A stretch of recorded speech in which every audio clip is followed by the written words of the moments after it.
All right. Hello, everybody. How was your weekend? How was your booking frenzy? I woke up to 27 bookings today, which is actually it's a little bit low. I've had more, but I'm happy. I always love Monday mornings. I actually love Sunday night when I start hearing my phone go ding, ding, ding, ding.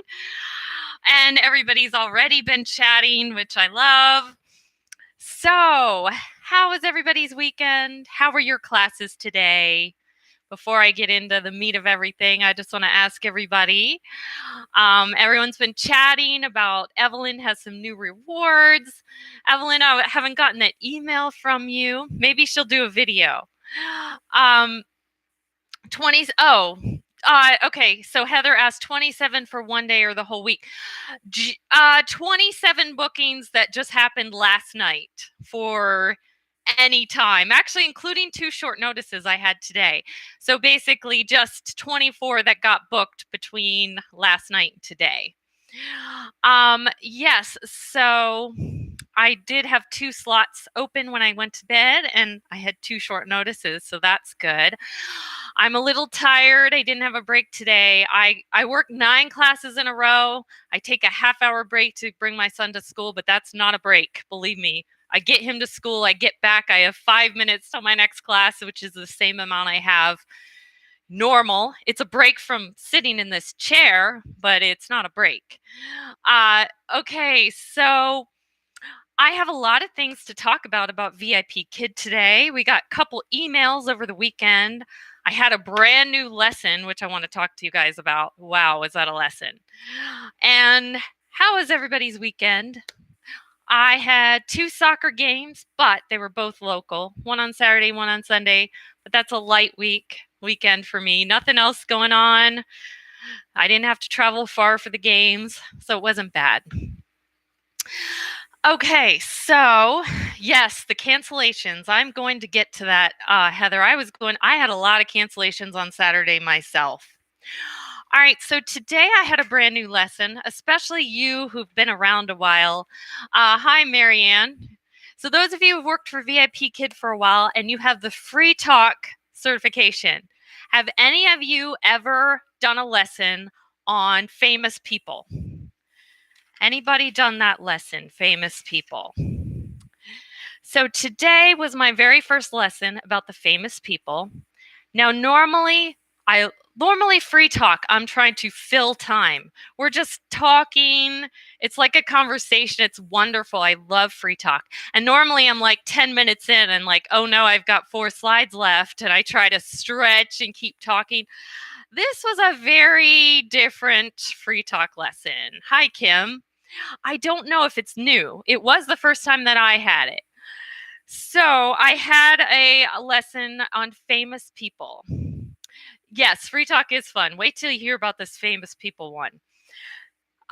So we are talking, obviously you guys know, we're talking to kids whose first language is not English and they're young. So yeah, okay, wait till you get to the famous people one, Evelyn, because first of all, you have to explain what famous means. But then we're talking to them about famous people in history. And I'm guessing, here in the United States, our kids learn about American history first because that's where they live. So I'm guessing it's the same in China. So it's all these famous people in history that they have no idea who they are. Talking about like Ben Franklin and Abraham Lincoln and Leonardo da Vinci. Try saying that to a Chinese person whose not first language isn't English. So I eventually crossed the name off and I said, we're just going to call him Leo. So I'm trying to explain who these people are to somebody whose first language isn't even English. And they don't know who any of the people are. I think there was a couple famous like poets from Chinese history that my student knew one of them, not even both of them. And yeah, I normally when I'm doing my feedback, I fill out 5 stars. I very rarely, once in a while, there's a slide that isn't good and I'll do like 4. I think I'm going to give this lesson 2 or 3 stars because why? Why are we doing a lesson on famous, mostly American historical figures that they can't even pronounce, and you're trying to even explain who the people are? Ben Franklin, Lincoln, and what you can't explain too much when their first language isn't even English. Oh, Abraham Lincoln, our 16th president. Was I going to tell them about the Civil War? I mean, yeah, this was not the best free talk lesson. I don't know if you guys have ever had this, but wow, what were they thinking when you made this curriculum for this lesson, VIPKID? Like, at the very least, if we're going to do famous people, let's do somebody they might know, like somebody who's a singer or popular, or somebody that a child might know, not somebody way far in history. Yeah. So you guys, if you ever get that was not my best free talk lesson. And the student didn't even know what to say. I ended up doing most of the talking. I don't even know if she understood me, trying to get her to say Leonardo da Vinci. I mean, come on. So, yeah. Okay, yeah, but Danny, the Martin Luther King one is at level 5. This is a free talk. So, yeah, I could, like, level 5, that's different. They know a lot of English. You can really get into it. We're talking about famous people, and we're supposed to be conversing. Yeah, this was not the best free talk lesson. So I don't know if you guys ever have that. Let me know. I'm forewarn you. It's definitely not a regular free talk lesson, and it's very painful. Trying to explain Ben Franklin. Okay, he discovered electricity. He helped form the nation, but he wasn't a president. I mean, what am I supposed to say? So, anyways, okay, Evelyn says I taught a level 5 trial for the first time and it was a nightmare, super hard. So did you go down a level? Because we can do that in trials. So anyways, that was my experience with free talk. Let's talk about some other things, VIPKID. So did anybody else have really, really low bookings on Saturday? I had a whole bunch of kids who canceled right before the 24-hour mark, so I didn't even get paid. And I had huge holes in my schedule. The worst part is I didn't even get to sleep in. If I have a holes in my schedule and I get to sleep in, then I'm fine with it. Then I'm like, okay, great. So I had a trial at 5 o'clock on Saturday. Get this. It was a no-show by 5 minutes after, and then I didn't have another class till 6. I think I would have rather slept in than had that half pay. And then I had a class, I had a break. I had another class and had an hour and a half break in there. It was like spotty here and there. But the worst part is I didn't get to sleep in. If I'm going to have low bookings, at least let me sleep in. No, a trial right at 5. No more class till 5. Yes. Okay, Kim, I would not have been happy about losing money on Saturday, but at least you got to sleep in. Yes. Okay. A total of 3 on Saturday, Heather. Did you have any that canceled? Yes, I heard that too. I also heard that they were that there's some kind of holiday next week, so they had to go to school, or they added a day of school, and that was why we had a cancellation. I had a level 3 regular who comes to my class very often. I think I'm her only teacher, who tried to explain it to me, but she is a level 3, so couldn't go in depth. But she said something about next weekend's a holiday, so they had to go to school this weekend. Okay, good, Kim. See, that is why, you guys, it's good to diversify. Kim had classes at iTutor, and iTutor does more than just China, right? Let me know in the chat box. Yeah, 2 canceled. If they cancel after the 24-hour mark, then I'm fine with it. Then I still get paid. But all of mine that did cancel on Saturday canceled less than 24 hours. All right, so everybody, the emails we got over the weekend. What do you guys think about this new trial thing? Did everybody get this email? I'm going to get it up on my phone. Then I actually am excited about this new rebooking function on the trials. So I don't know about you guys, but whenever I have a trial, I'm like, ugh, they might not show up. I might get half pay. I hate trials. I'd rather have a regular student on my schedule. I know a lot of people get rid of the trial, like even on their certification for that reason. So now there's a new rebooking function. From the email I read, you have to actually like press something when you're on the site. I will be pressing it. So we have the option where if we have a trial no-show, that they could just put somebody else in that spot. I think they said within 15 minutes. I have to read through the email, which, yes, it could be rebooked up to 15 minutes after scheduled start. That would be great with me. I'd rather have full pay than a half pay. What do you guys feel about that? I'm happy. I'm very happy about the new trial rebooking feature. Sorry, guys, I've been talking for 5 hours, so I'm going to drink. You guys can't give me 4 apples for drinking online. Yes. Oh, Heather, I would get certified for trials. It's awesome if you're new because, it helps bring in new students. It can help fill in gaps sometimes. Kim says China, Taiwan, and Japan. Okay, good. So at least if there's some type of holiday going on in China that's not going on in Taiwan and Japan, then you have other options. That's good. Oh, it's not available for you, Heather. I thought they gave all new people trials. I don't know. They change things so often. They change things since I've been new. So also, there was a new incentive for peak times. From my experience talking to people on Facebook, lots of times people get different emails. Heather, write in the chat box about the email you got because it sounded different from mine. So mine was get $14 if you open 28 peak time slots. Now, you guys, I don't know about you. I think almost all of us or most of us that are VIPKID teachers, or at least that are listening to my chat, we're all moms, right? Are you guys taking Mother's Day off? I had already decided I'm taking Mother's Day off. It's Mother's Day. Not even the peak times. I want to take Mother's Day off. Now, if the 4 peak time slots on Mother's Day were the only days I wasn't working, I would have considered opening these slots just to get the extra money. But as you know, I drive my son to school and I have that one like peak time I can't open anyway. I wish they gave like a little less money. The email I got, it was like all or nothing. You open 28 and you get extra, or you don't get any extra.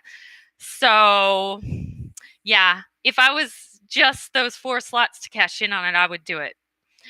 You're working Mother's Day, Kim. Okay. Are you just working the peak times? Are you going for the raise, or you're just working normal? You just want the money?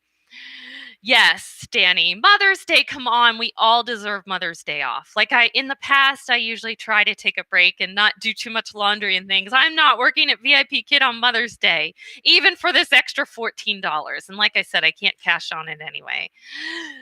Okay. Okay, I'm going to try to read the chat. Yep, Heather said I went back to it last night. Back to what? I'm not taking off, probably because you're new. Oh, you need the cash, of course. I know what's going on in your life. And okay, Kim said my email has, if you open 15, you get something. That makes me so mad. I should just wait until Sunday night to open my schedule. I know they send different emails to different people, so it's just so not fair. I would have loved to have just opened 15 of them and gotten extra money. It makes me mad that they send different emails to different people. So Kim gets extra money for opening 15. I'm happy for you, Kim, but I'm mad for me. I have set hours on the weekend at iTutor. I will add a couple classes with VIPKID short notice. So from what I understand about iTutor, when I was applying to jobs, I looked into all the ESL companies. So I know a little bit about each one. So you have a minimum of like 10 hours a week on iTutor, if I'm type in the chat box. But anyways, for me personally, My criteria of online ESL companies was like complete flexibility, no minimum hours. So that's why VIPKID and GoGoKid were the two that are the best for me.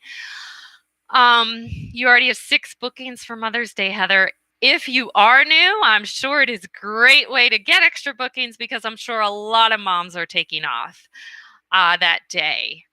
Evelyn, are you taking off Mother's Day?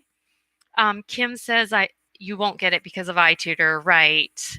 I have 8. It was less last summer. 8. What do you mean 8 what? I know there's a lag in the chat, so by the time I get around to reading it. Okay, Danny says my offer is $11 for 18 peak, 18 to 20 for 26 for, oh my goodness, you guys are all getting offered more money than me.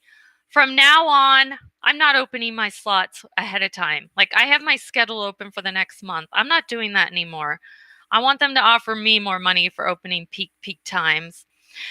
Evelyn, so you are working Mother's Day. You didn't want to take Mother's Day off? All mothers deserve it. Or are you only working the 4 peaks? Sorry. 8 required hours. Okay. 8 required hours for iTutor. I don't know, Danny, but I know like every time they send out these emails, people have a discussion about it on the Facebook groups. Do they not know that we're going to talk? So it's always different for everybody. Like I should have known. To like, I'm going to close the rest of my slots that aren't open ahead of time because I want to be offered more money. Like I could have cashed in on like the 15 peak, or even 18. I could have done that. So, oh, you're working priority booking requests. I would only accept a priority booking request on Mother's Day from a regular. Actually, you know what? It's Mother's Day. Probably not. Even a regular on Mother's Day. Okay, Evelyn, you got the same offer I did. That's the exact offer. Like it was all or nothing and only $14. I would have liked what Danny got. She was getting offered like 26 if she opened 27. Yeah. I mean, I should have known from the discussions before. Wait to open your slots and they might offer you more money.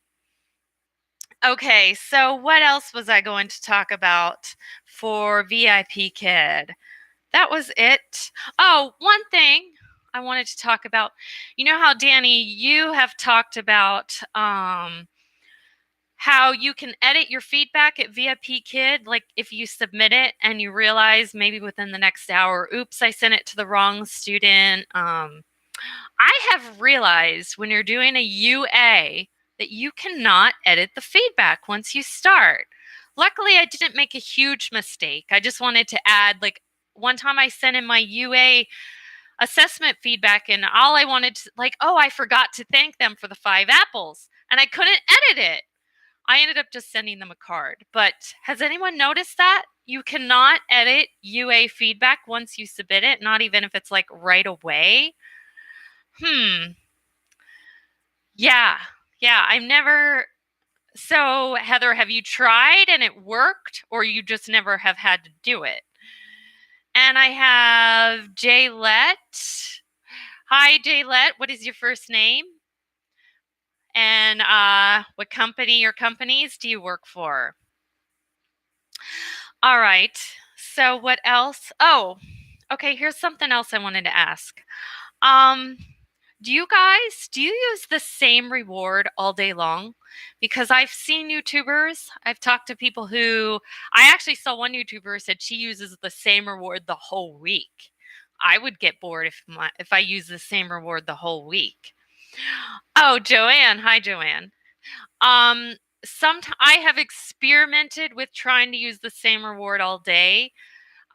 Sometimes I have a certain reward that goes with a certain lesson, or I'm working on a sticker book with a kid, or there's a reward slide. So sometimes I'll say, okay, every kid that doesn't fit in that category gets this. Today I forgot to decide ahead of time, so I was flying by the seat of my pants. So I was clicking on Panda, like what reward haven't I used? Deciding right before. Luckily, I think I wrote down them all. But what do you guys do? Do you use a different reward for every kid? Do you use the same reward all day and then the next day a different reward, the same reward all week? I'd like to know what people do. Danny said, I think it is a recent change about the UA feedback. Okay, this was on one of the digital UAs, not the old-fashioned ones. So I don't know if that makes a difference. Evelyn says, I use the same reward depending on the day and student. Okay. Danny says, I want to start using some riddles. Do a video about that, Danny. I know you will. Heather says, I'm trying to think. I don't think I have to edit an assessment. I usually triple checking. Okay, yeah. I mean, I've been with VIPKID 7 months, and this is the first time I had to. And like I said, all it was I wanted to say thank you for the apples, which I could do in a card. Luckily, it wasn't like I had the wrong kid. Then I would have sent in a ticket.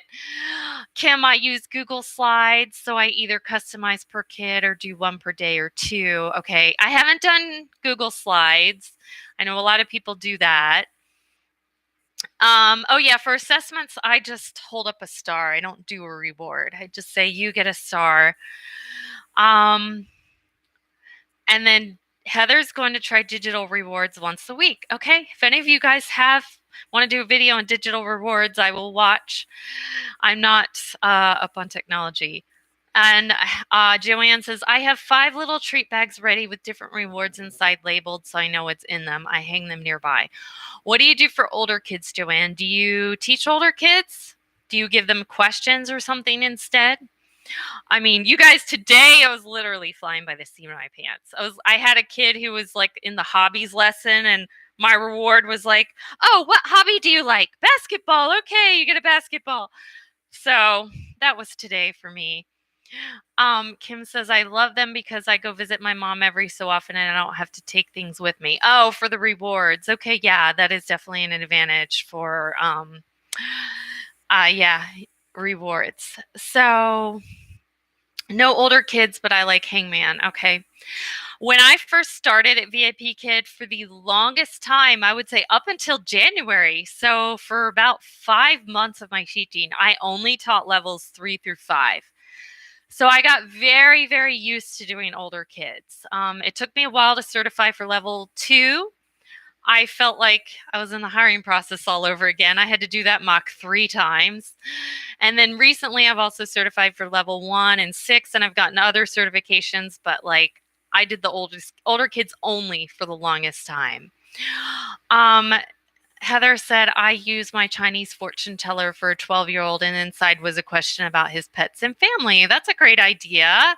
I know you don't like to be on camera, Heather, but maybe you could like make pictures of your rewards and do a voiceover or something. I'm drinking on camera again. I've been talking for hours, you guys. Okay, so another thing I wanted to talk about. I have a lot of people. So if you said something to me, don't think I'm talking about you. I'm talking about a lot of people. Yeah, okay. Sorry. I'm trying not to get distracted by the chat box. Before I move on, I want to keep talking about rewards. Younger ones are easier. They are, because you could just say, you get a duck, you get a pony. They're more excited about the rewards too. Like the older kids aren't that excited. Like sometimes they'll just say, all right, you get a dino dollar, and then we move on. Like, especially if it's a kid who's a slow reader, because then I can just throw up the reward quick.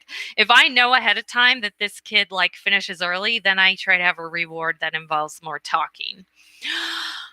Okay, so I have a video titled, I have 6 jobs. So I have a lot of people who say to me, how in the world do you work 6 jobs? Like, that's crazy. That's busy.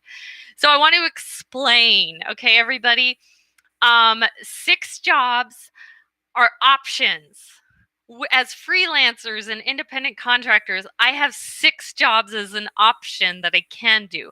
I'm never, ever, ever working 6 jobs in the same time, in the same day, in the same week even. And I included my 3 online companies within the 6 jobs. I included Native, and you guys, I haven't even started at Native yet. In my defense, though, when I shot the video, I thought within the next month of shooting the video that I would be working at Native, but they're a new company and things haven't gotten up and going and they haven't even started. So I guess you could say really 5 jobs, but like I'm including VIPKID and VIPKID. I mean, the hours of those are like interchangeable. I'm either working one or the other. So that explains 3 of the jobs, just so everybody knows, okay? And then other jobs are jobs that I can do, but I don't have, like I included my freelance video job, which, to give you perspective, last time I worked there was in December, and I'm not working there again until May. So that was 5 months in between.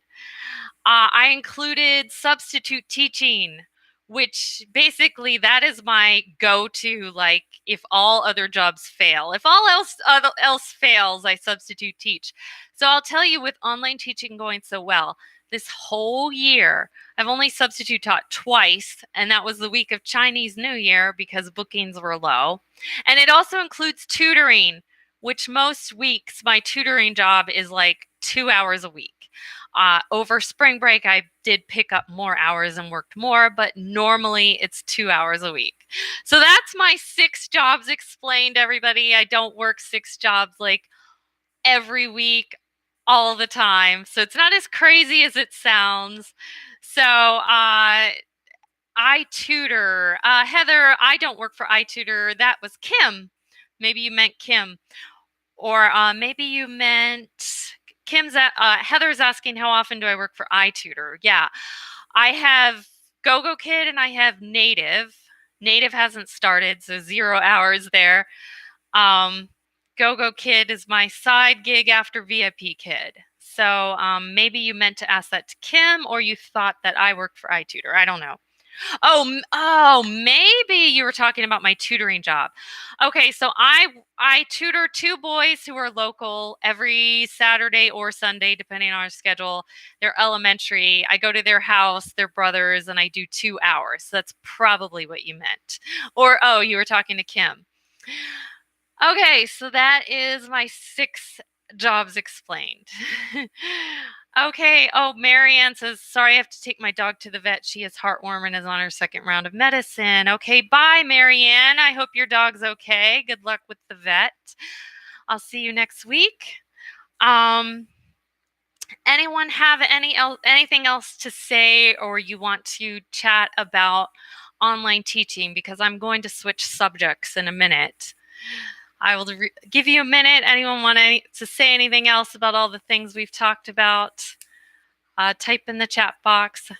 Heather, it can be awkward, especially with new students. I like to just play ask a question to keep it simple and easy. Right. You're talking about rewards for older students. That's a lot of work. You have to be so organized. With the delay, what's a lot of work, Heather? Okay, yeah. With new students, even older kid rewards, I don't like to do rewards that involve a lot of questions because I never know how the pacing's going to go. Yes. Yes. And Danny says, yay, I want to hear about Lyme. I emailed you my scripts. Many jobs. Okay, Heather said many jobs. Organized. You mean with my schedule organized? Is that what you're talking about? If that's what you're talking about, I'm very, very good with my phone calendar. My phone calendar is a godsend. That's the only way I keep track. I am a plan ahead type. So yeah, my freelance video job usually, like, I already know what 4 days I'm working there in May. Like, I like that one's planned way ahead, and then my classes can be planned around that. Yeah, and I love that I'm able to work from home now, but I'm glad I'm able to still keep my foot in the door over at my video job, so I could keep that skill up, and I can once in a while still work there, but still I'm mostly at home. I actually have a good balance now. And yes, Danny, I was hoping you wouldn't be offended that I was going to go ahead and talk about Lyme disease ahead of time. I know on your live, I'm mainly going to be typing, And of course, your audience includes a lot of people that wouldn't be watching mine. So I thought I would go into it a little bit ahead of time. Kim says, I work 2 hours every day, but Wednesdays when my kids aren't home, I double that. I can also do nights when I want. I've opened overnight and taught 9 hours straight. Wow. Actually, I've done that before too, Kim, but it was back at the beginning when I was trying to build my business and, get things up and going. So 2 hours a day, that's doable. Do you mean 2 hours a day total or 2 hours at VIPKID plus you also work at iTutor? And then you do nights. I cannot do nights and mornings back to back, but maybe it wouldn't be bad if I was only doing 2 hours, but I can't get up early and try to be up late. I tried it once with a priority booking request and never again. All right. So I'm going a little off topic today of online teaching. I'm going to tell you guys how to protect yourself from Lyme disease. I would argue that even though this is an online teaching channel and online teaching live, that everybody needs to know this information. Even if you live in a city, it is starting to move more and more to the cities. Okay, great. And sorry, I'm going to try to keep a train of thought. The chat box really distracts me. So I want to go ahead and finish online teaching before I totally go into Lyme. So Heather says, as a freelancer and contractor, how complicated does that get with your taxes? Well, we pay someone. This was the first year when I actually had 6 jobs. Usually I only have 1 or 2 the year. We pay someone because there's lots of reasons my taxes are complicated. My medical bills, my 6 jobs. My husband has other reasons that his are complicated.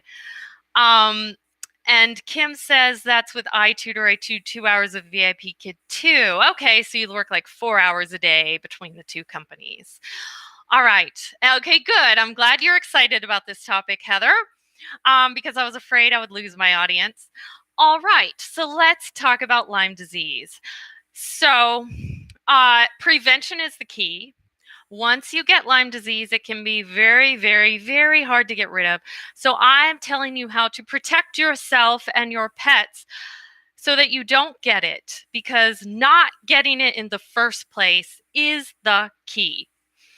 Let's start with some myths. This is a very common thing that I see on Facebook.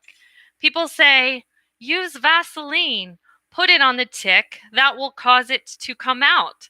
Yes, it does, but this is not the way to remove a tick.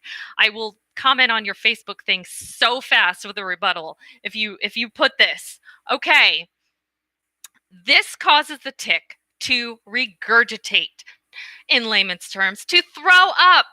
So if the tick has Lyme disease in it, it's going to cause it to just throw it up and put it in your system. You do not want to use this, okay?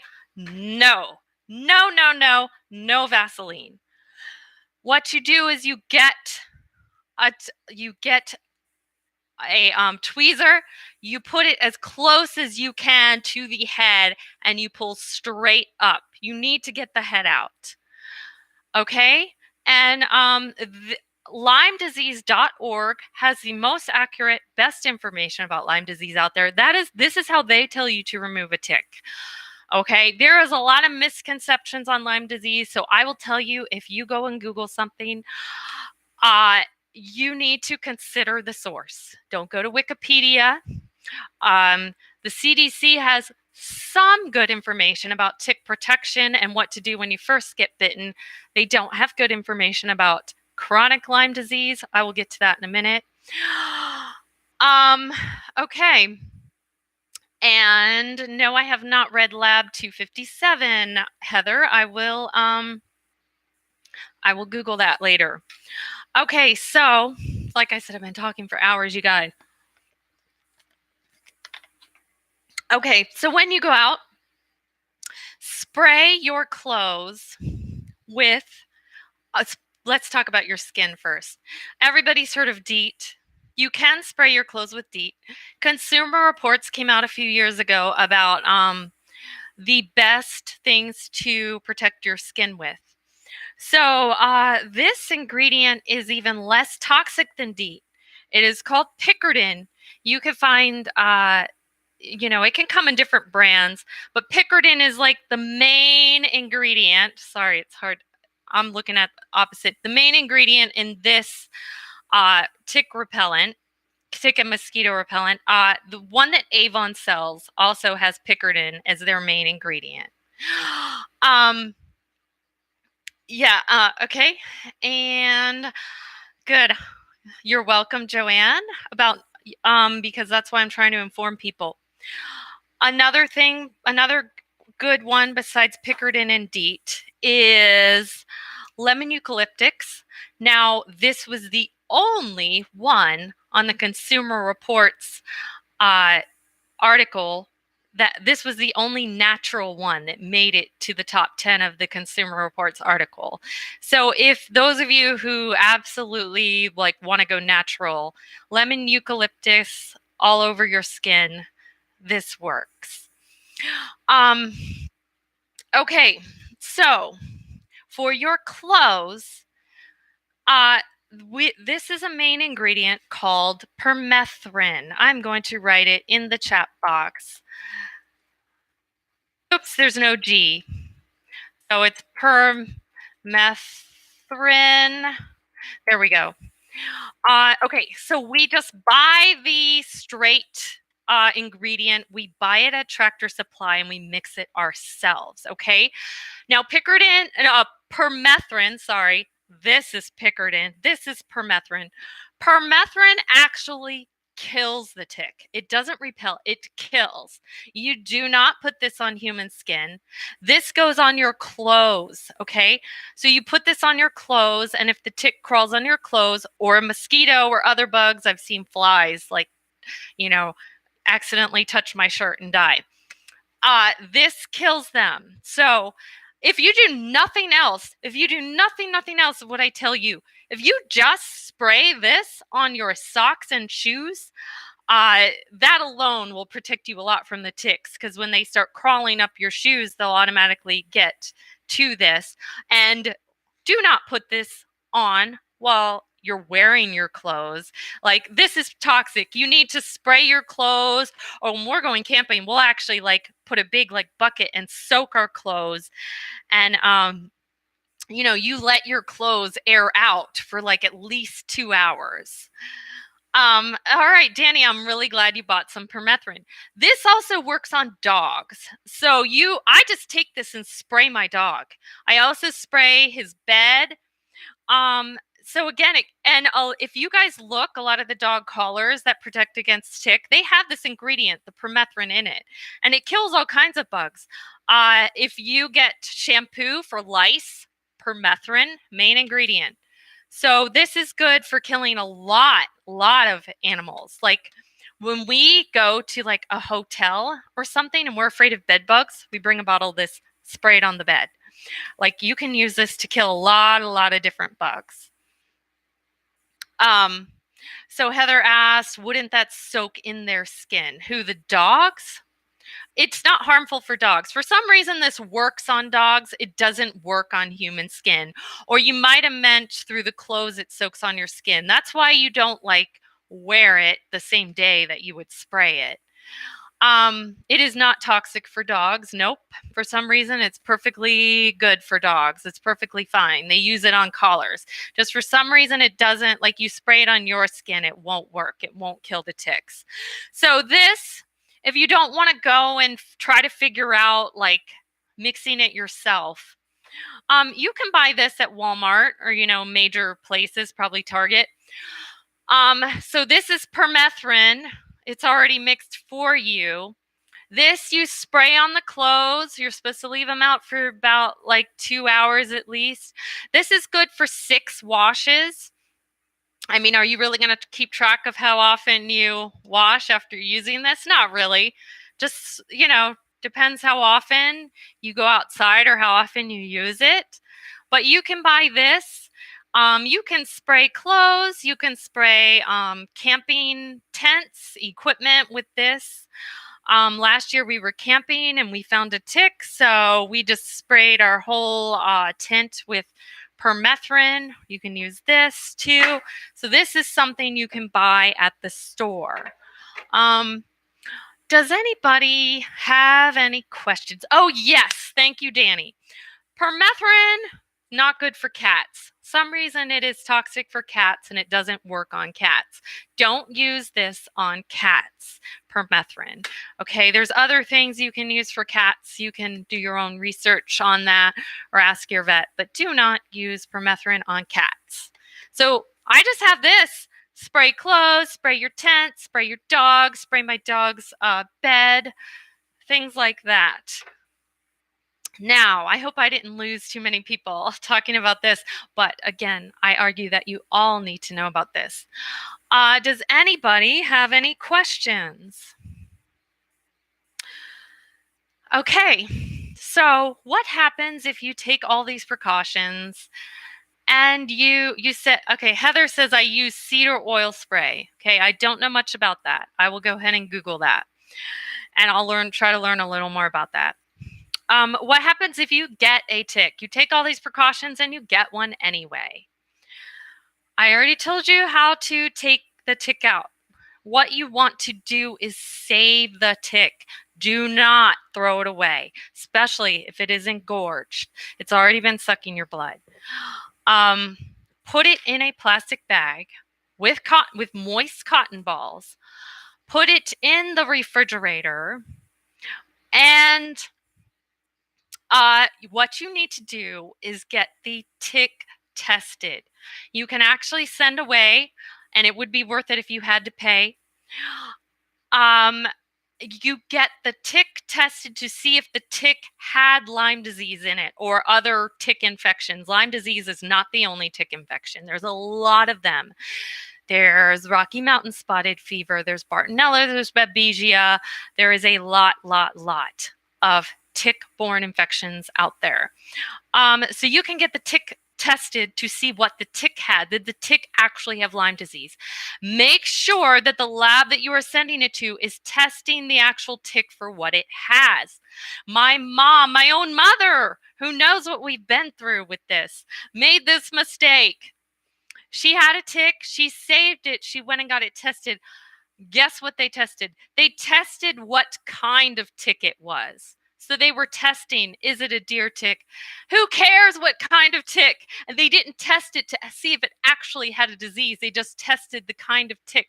You guys, with people being more mobile and traveling around the world, I mean, yes, there's certain ticks that are more likely to carry certain diseases, but still, it's getting to be more and more where any of the ticks can carry any of the diseases. People travel. Like, what if a tick,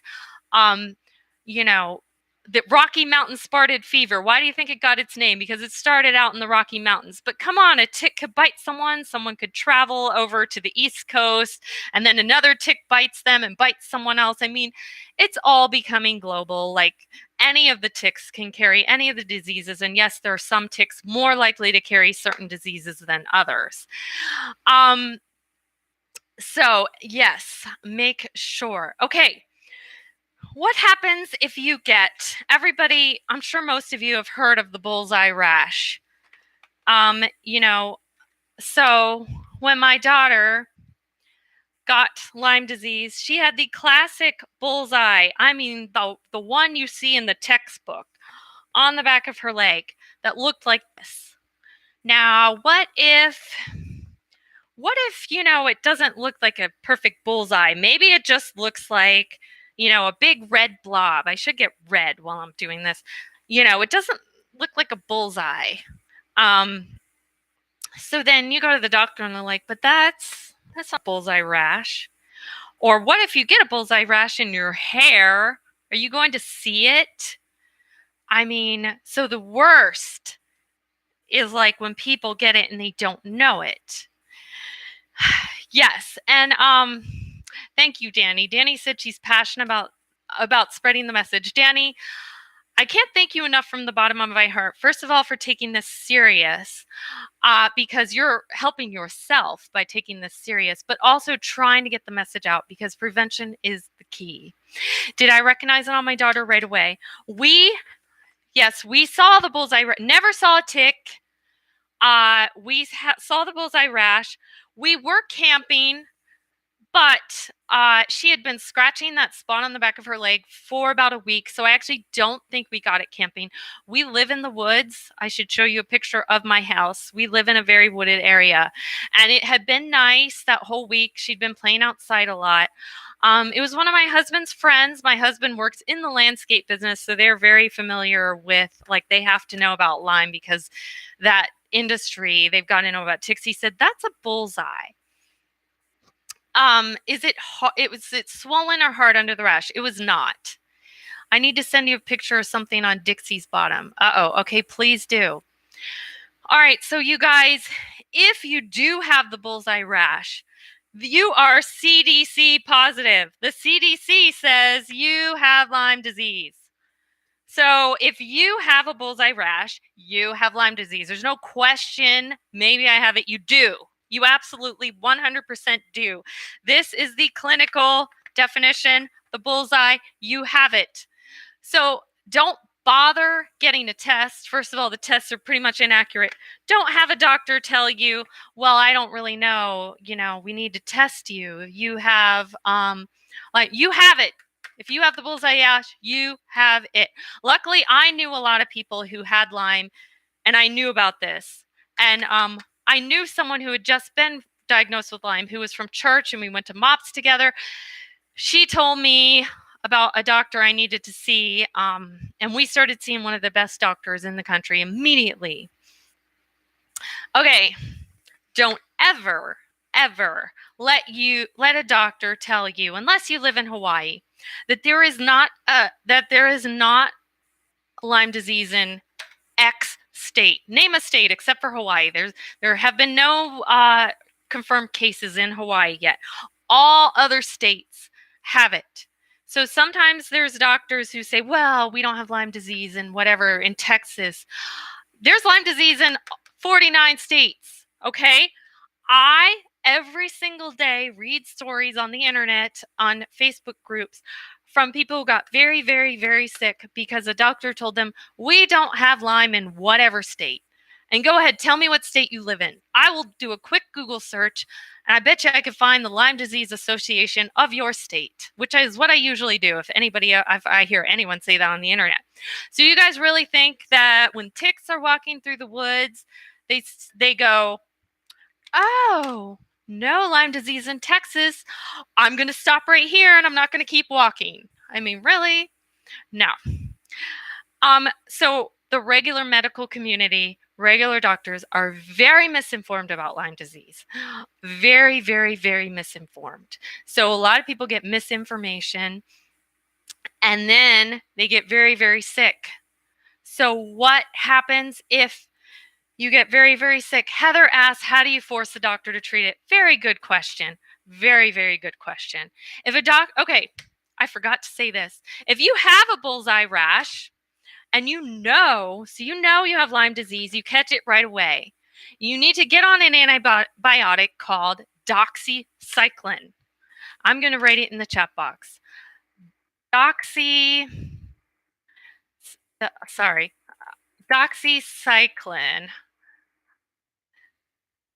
Yes. Okay. If you get on doxycycline right away, there is a chance that you could be cured after 2 to 3 weeks to a month and not have it at all. So I actually had a friend whose 13-year-old son got it, found it right away, got on doxycycline for 3 weeks, totally cured. It's been years now. He has no symptoms. He was fine after 3 weeks, and he definitely had symptoms when he first got the rash.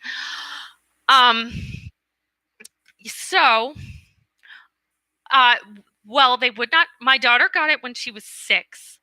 So they would not give her doxycycline. Why? Because if you're under 13, doxycycline can give you yellow teeth.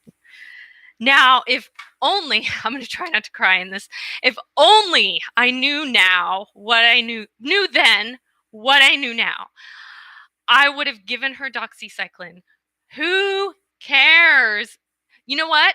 Yellow teeth, the least of your concerns. The least of your concerns. Yellow teeth would be easier to fix than chronic Lyme disease. If I knew Now, what I knew then, I would have given it to them. I would say, I don't care about yellow teeth. We're fine with that. If I only knew what the next 8 years was going to bring and how much suffering that was going to bring on my daughter and the whole family, I would have done it. So, yeah, get on doxycycline. And Heather, to answer your question, you go to a doc. If your doctor won't give it to you, go to another doctor. If that doctor won't give it to you, go to another doctor. If that doctor won't give it to you, go to another doctor. And you know what? Go to Mexico. I will tell you that going to Mexico, a trip to Mexico, is cheaper than treating Lyme disease when it gets to the chronic state. Okay. So keep going. There is a writer for the Huffington Post. Her name is Dana Parrish. She's also a songwriter. She wrote songs for like Adelia, the one from Frozen. Anyways, she wrote a wonderful article. She writes a lot of articles about Lyme disease. She would tell you, like, I don't advocate lying, you guys. I don't advocate lying. But in this case, this is your life. This is your health. If a doctor will not give you a month's worth of doxycycline, go in and say that your son or someone else in your family got a tick bite and is having symptoms. Get it for a month. This is the difference between you being cured right away or you having years and years worth of problems, spending lots and lots of money to get cured.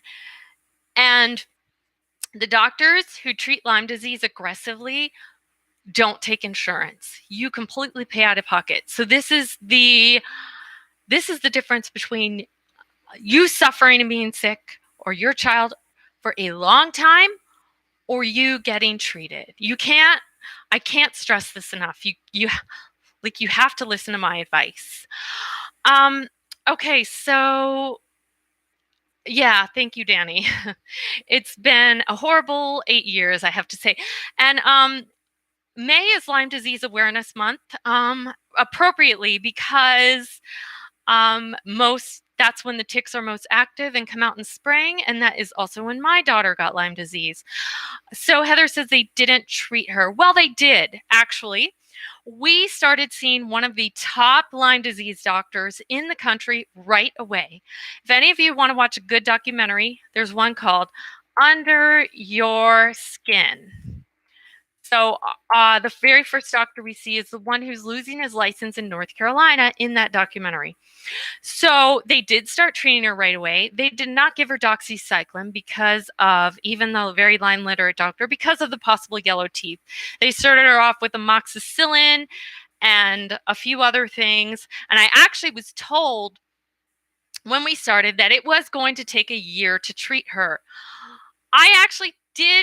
I didn't know everything I know about Lyme disease now, like I wish, but I knew some things. I knew enough to know that it is different. It's hard to treat. And I was okay with 1 year. I was like, okay, in a year, she'll be better. I can deal with that. Thank you, Heather. Yes.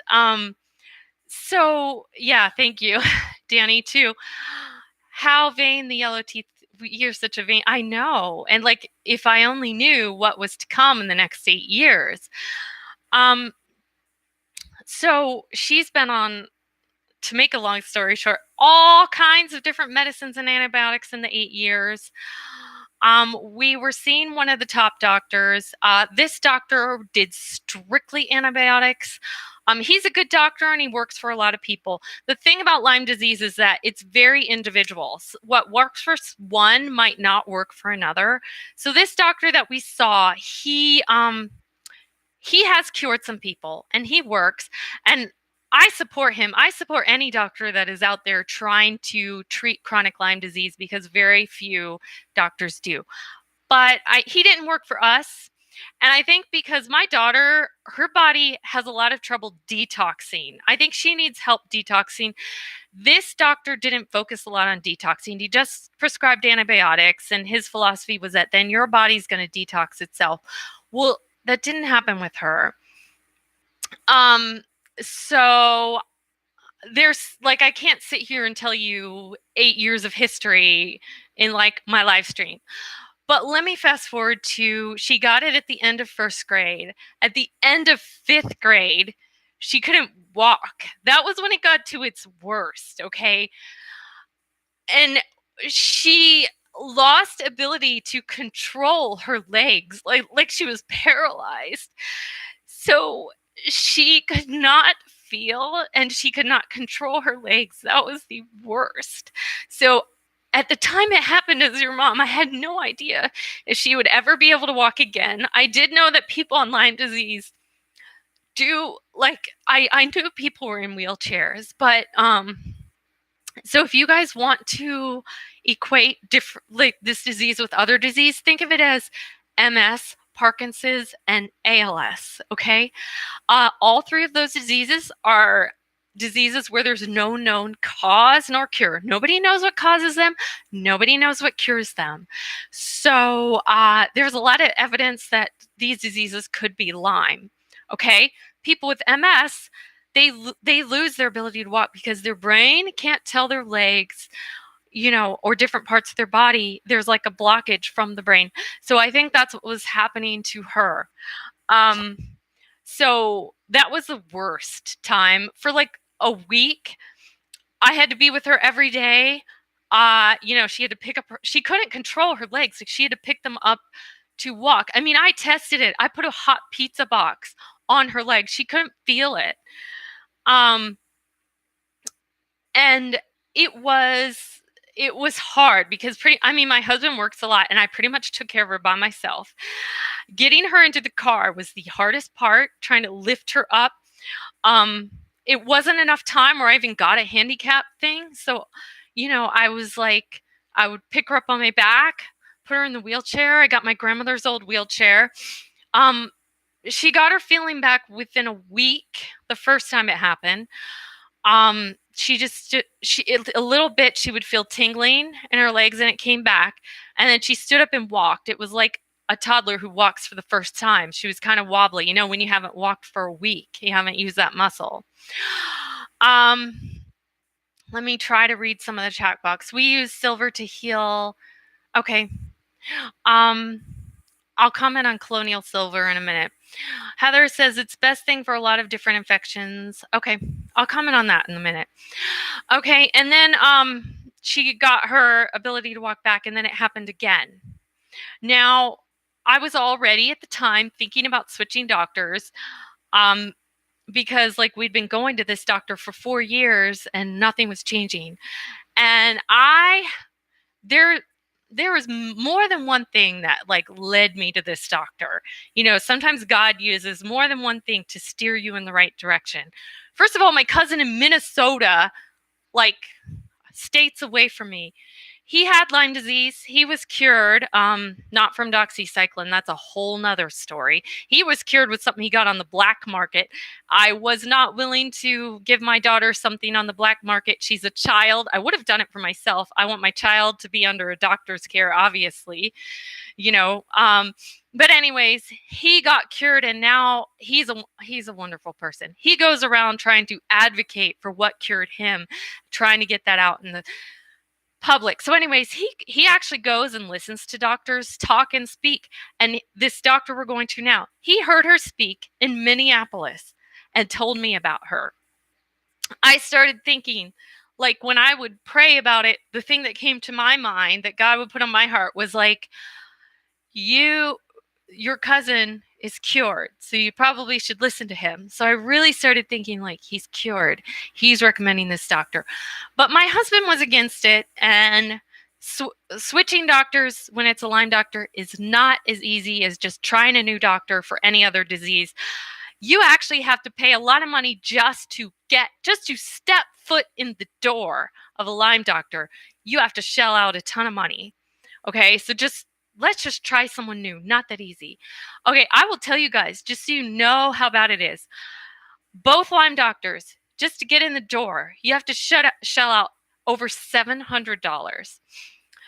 Over $700 I had to shell out for my first Lyme doctor. So it was a big deal to try to really think about switching.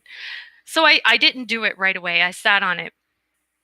Maybe fast forward to a year, maybe 2 years later, I would say about a year, friend of a friend of mine introduced me to a friend, said, hey, this friend daughter also has Lyme disease. You guys should meet. You both have daughters with Lyme disease. Her daughter was like a couple years older than my daughter Capri. So we met. This person was trying to find a Lyme doctor. We actually met over the phone and spoke. I'm willing to talk to anybody. I feel like I can use this bad thing that happened to me to help others. So I talked to her on the phone. We were strangers. She was thinking about using the doctor we were using at the time, which was the first doctor, but she had also heard about and was researching the second doctor. She ended up going to the second doctor. She ended up going to see her and started seeing her. So then when my daughter lost her ability to walk, that was when I was like, we're going to try a new doctor. This isn't working. And my friend let me come and sit in on an appointment. So I could sit in without paying the $700. I could just go check her out and see. And this was during the time my daughter couldn't walk. I didn't want to bring her with me. I had another friend who let her stay over there for the afternoon. She wasn't going to, we quit going to school at that time.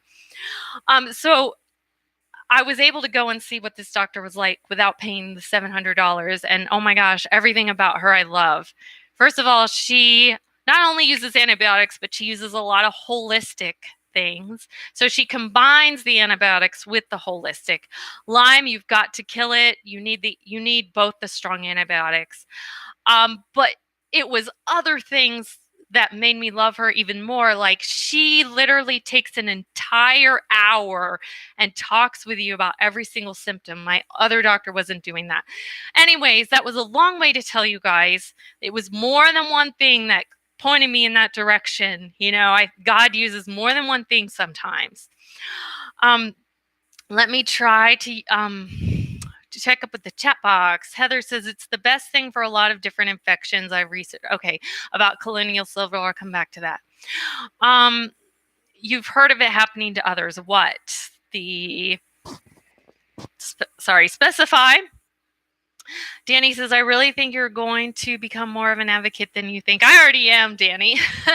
I am one of those who never realized how serious this was. I'm glad that I could tell you, especially because you live in the woods. I see your kids playing outside. I can't help it. Sometimes I watch your videos and say, I hope she's protecting them from Lyme disease. Actually, I think I commented on one of your videos about that, and that's what made you say to me, let's do a video on Lyme disease. Kim says, I had no clue how big this was. This is so scary, but I'm glad to be informed. Exactly, Kim. Most people don't, and that's why I'm here to inform them. Most people think it's something you can easily get rid of in 2 to 3 weeks, and most people have no idea how bad it can get, how that it's really along the lines of MS, Parkinson's, ALS, how much it takes all your money, how hard it is to treat. I haven't even gone into the testing. We found it right away. The tests are like 50% accurate. 50%. You could get a test that says you're negative. So imagine if I didn't see the bullseye in my daughter and she started having all these symptoms. I would have no idea what was going on. Regular doctors don't know enough about Lyme disease. They don't even know. They're not even thinking this is something we should check for. It causes so many problems all over your body that you're seeing different doctors who are not all talking to each other. It affects you neurologically.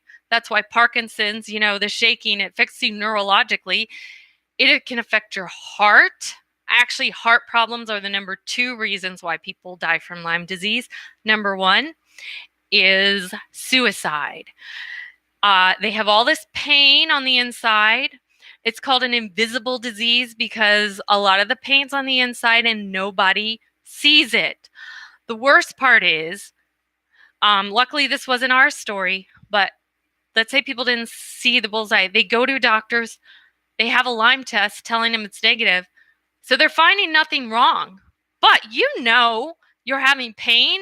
You know that your joints hurt. You know that inside you just feel tingly, like you're having all this pain, but you don't know what is wrong with you. The doctors are telling you, well, nothing's wrong.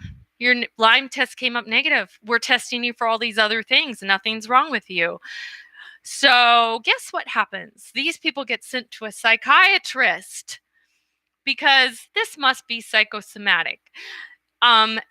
These are stories I hear about every single day on the Lyme Facebook pages. People get told by their doctors that they're faking it, that they need to see a psychiatrist. And that's the worst part. So here you are having all these pain. You don't know what's wrong with you. And then you're getting told you need to see a psychiatrist. Yeah. So people also don't believe them. So I'm glad that we knew about it right away. And I heard all these stories on the internet and never had an experience myself with a doctor telling me we was faking it until my daughter couldn't walk. We went to see this new doctor, like you said. Now she's been cited by the medical board. I'll get into that there in a minute. Like doctors who treat Lyme's aggressively, since other doctors don't believe them, they can lose their license. They can be cited by the medical board. So I think she's extra careful. I understand. She sent us to a neurologist because he wanted her to test her for some other things. He took me aside in a room and he told me that she was faking it. And I was like, no, I know she's like, I'm literally with her every minute. And I was like, I would know if you would know if your own child was faking it. You would know, like, as soon as they thought you'd look away, they suddenly could like move their leg or anything. I knew she wasn't. She would have to like pick up her leg. And it was horrible getting her up the stairs to bed. Trust me, nobody would fake that. Nobody. So he didn't say it in front of her, but let's just say that she figured it out later. She asked, like, why did he take you inside? She kept asking me questions and she figured it out. He's local too. To this day, whenever we drive by his office, she screams at it. Rightfully so. You can't move your legs. You can't walk. It's the most horrible experience ever. And you have a doctor tells you you're faking it. So that wasn't even all of it, Evelyn. We ended up going to Children's Hospital where another doctor told me that too. So I am actually, it's not funny, but it's weird because on a local Facebook group, his name came up one day and a lot of people like don't like him. So it was at least good to know that I wasn't the only one who had a bad experience. I mean, other people had different bad experiences with him, but yeah. If you go off the reservation with treatment, the mainstream doesn't agree. Have you heard about the neuropaths being murdered? Yes, I have, Heather. Lots of times there's holistic doctors you'll hear about that all of a sudden end up getting murdered. Yeah. Under suspicious circumstances, I did hear that. That is crazy. Heather says pharmaceutical companies have hit squads. I know it sounds crazy, but I can send the links. No, I've heard of that. I have heard of that. Like, yeah, Heather, we'll have to talk. I don't want to get too deep into that because I don't want to lose all our audience. But obviously, you know a lot about alternative medicine. That would be fun to talk. We should talk about that. But our doctor does both. Okay, colonial silver. So, from what I have heard from a lot of people, I've heard of doctors treating with silver. So those of you who don't know, we're talking about the old-fashioned silver. People like, the silver that is in coins. Anyways, people used to treat with that as a natural remedy. Actually, there was a guy on the internet who was on the Oprah show who turned blue because he took so much silver. Yes, I've heard, though, Heather, only if you take insane amounts of it, which this guy was. My doctor has given us silver before. From our doctor and other doctors, a lot of doctors use it in conjunction with other things. I've never, ever heard of a doctor actually curing purely alone off colonial silver. But if anyone wanted a natural remedy or natural antibiotic for common things like strep throat or something, then yes, colonial silver. But so that's my answer to your question, Heather. Some Lyme doctors use it along with a lot of other things, like our doctor did. I have some upstairs, actually. Yes, I've seen silver heal wounds as well on my animals. Okay, yes, I absolutely believe that. It's just that Lyme is so such a resistant to so many things. It needs something stronger than silver. But yes, that is a great thing to use. So let me explain. Lyme, the only other disease that was like this is syphilis. So syphilis is considered like a cousin, like a sister disease to Lyme. They have what's called a spirochete. It maybe looks a little bit like this. So it looks like a corkscrew. So it literally can screw into your joints, screw into your tissues, and hide. So this is one of the reasons why Lyme is so hard to get rid of. It hides. It hides in your joints. It can form like a cyst and hide. So that's why, especially after it's got to the chronic state, you guys think along the lines of AIDS. AIDS is another infectious disease, and Lyme disease is now the most growing infectious disease. It is faster growing than AIDS. But AIDS, with the T cells, they multiply and multiply the longer. It's the same thing. The Lyme just keeps multiplying the longer it's in you, and it hides. So that's why it is so, so, so hard to treat when it gets to the chronic state. To make things worse, yes, dormant in the spine, dormant in a lot of places. It can hide all over. It can be in your brain, and that's why they call it brain fog. People with Lyme have trouble thinking clearly. Actually, my daughter's come a long way in her treatment, but this is the extreme fatigue and the brain fog are the two things that have stay around. Yes, Evelyn, I know that. And that's why I'm trying to tell people, because people don't know this and they don't know how awful it can be. Like, they don't know that every time you send your kids outside unprotected, that you're literally playing Russian roulette with their lives. It's that serious. And there should be more knowledge. The problem is that, yes. So the problem is that the regular mainstream doctors don't know enough about it. The CDC recognizes Lyme disease within that first few weeks. When you get on doxycycline, they recognize that the bullseye rash means you have Lyme disease, but the CDC does not recognize chronic Lyme disease. So when the Lyme gets from the initial state to the chronic state, they don't recognize that. They say it must be something else. So the mainstream is starting to get, John Hopkins very recently has done a study on Lyme. They don't call it chronic Lyme. They called it like post something. They just gave it a different name. And they started saying, oh, there possibly could be symptoms. I probably had about 10 people send me the John Hopkins links, like they're doing research, like literally 10 people sent me a private message. Did you hear about this? Did you hear about this? So I'm glad they're starting to come around, but they don't know enough about it.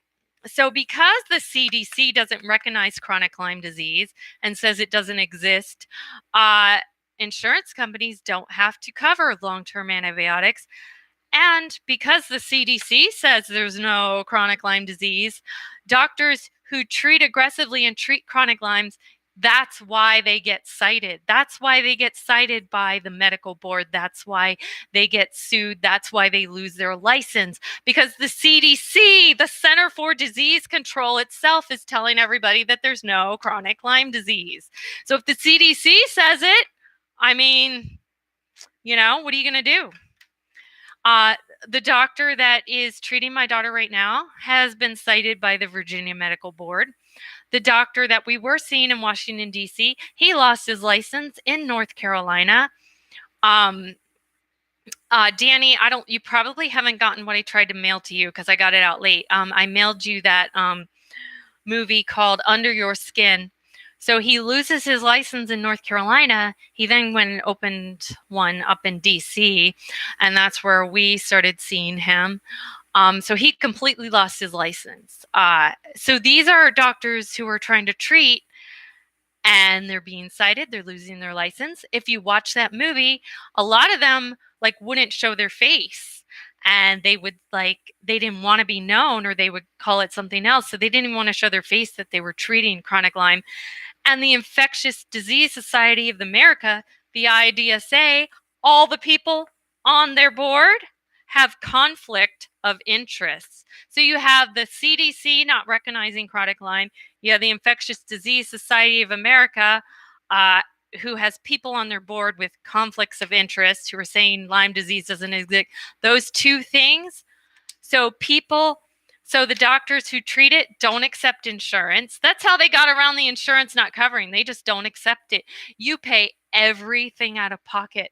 I'm only going to tell you because I want people to know how bad it is, like how much money it takes to treat chronic Lyme disease.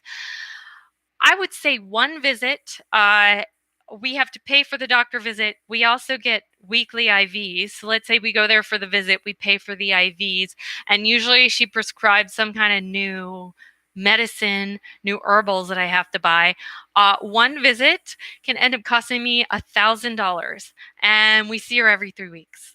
So this like bankrupts people. Trying to get rid of chronic Lyme is not easy. Yeah. So let me read. I've missed so many comments. Let me go back up and read. My kids are believers in natural medicine. Makes me proud, probably because you taught them. My 4.9-year-old and never had a shot. Okay. But we are going for yearly checkup, and I'm going to talk to my trusted doctors about what immunizations to get. I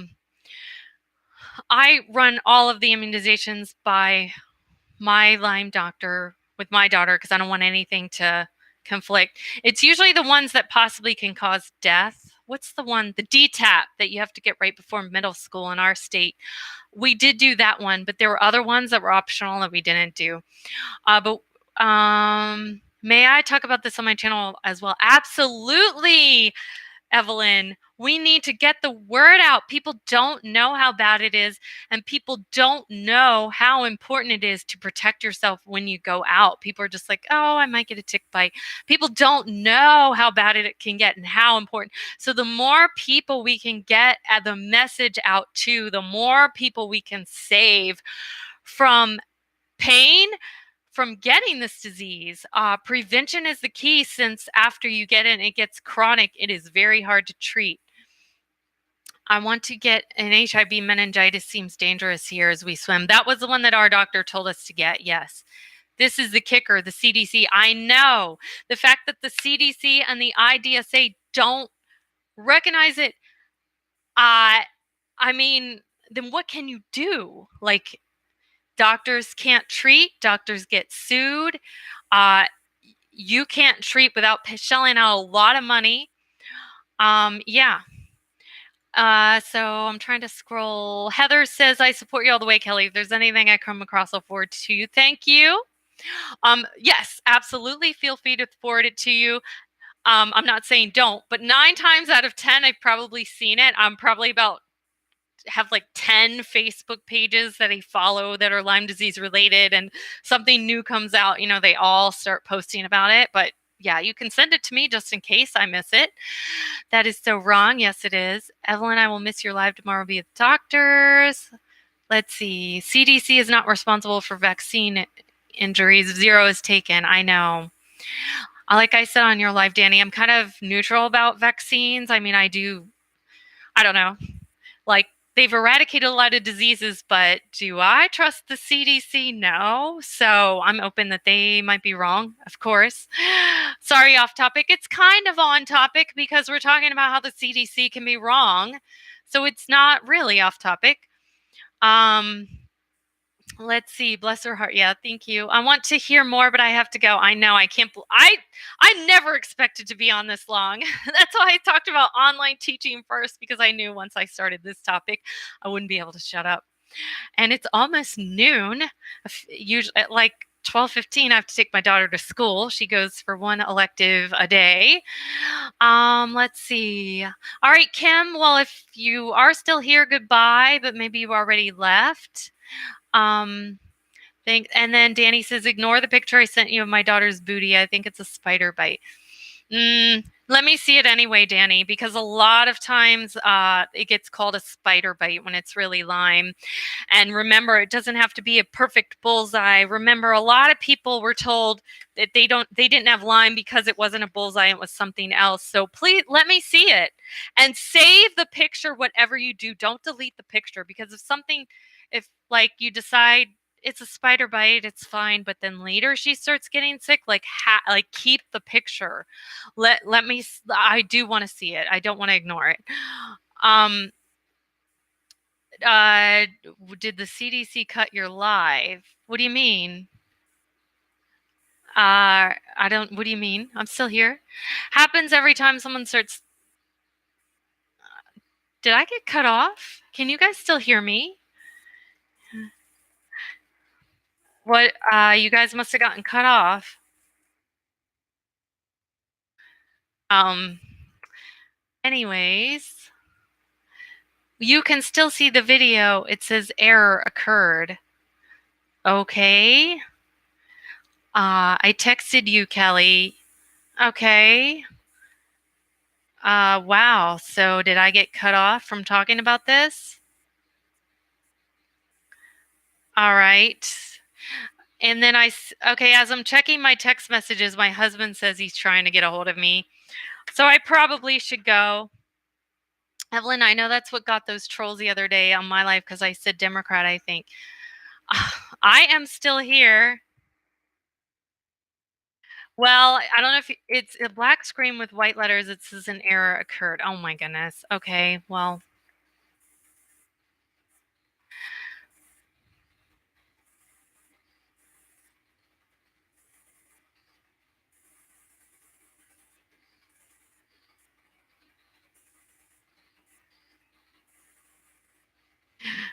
Oh, Danny says she still sees me. Okay. All right. Well, anyways, some people can see me, some can't. I am going to go ahead and go now because anyways, I've got to go. All right. I will see you guys later. Bye. And are you sure you want to end? Yeah.